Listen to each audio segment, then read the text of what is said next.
આગામી 15મી ફેબ્રુઆરીથી હેલ્મેટ નહીં પહેરનાર સામે પોલીસ કડક હાથે કાર્યવાહી હાથ ધરશે। આજે અઠવા ગેટ વિસ્તારમાં સોલેક્સ પરિવારે સુરત પોલીસ સાથે મળીને વાહન ચાલકોને હેલ્મેટ વિતરણ કરી ટ્રાફિકના નિયમો પાળવા કહ્યું હતું।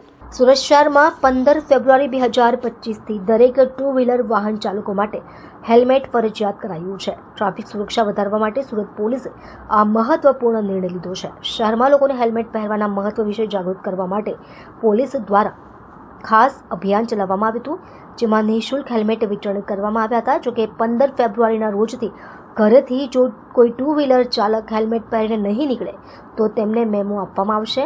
આજે અઠવા ગેટ વિસ્તારમાં સોલેક્સ પરિવારે સુરત पुलिस સાથે મળી વાહન ચાલકોને હેલ્મેટ વિતરણ કરી ટ્રાફિકના નિયમો પાળવા કહ્યું હતું। आज 14 फरवरी के दिन सर्वप्रथम तो हम पुलवामा के शहीदों को याद करते हैं, उनके बलिदान को याद करते हैं।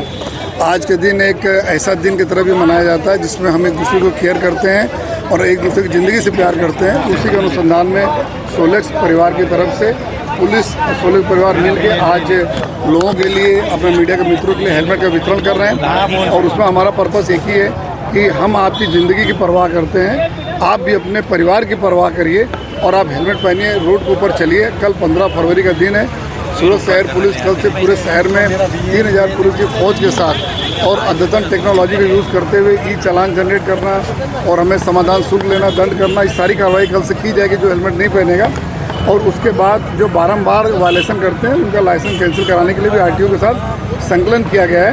लेकिन हमारी पूरी आप सभी से रिक्वेस्ट है कि ये जो भी किया जा रहा है आपकी सुरक्षा के लिए किया जा रहा है। आप सुरक्षित रहिए, अपने परिवार से अगर आप प्यार करते हैं तो आप जरूर हेलमेट पहनें।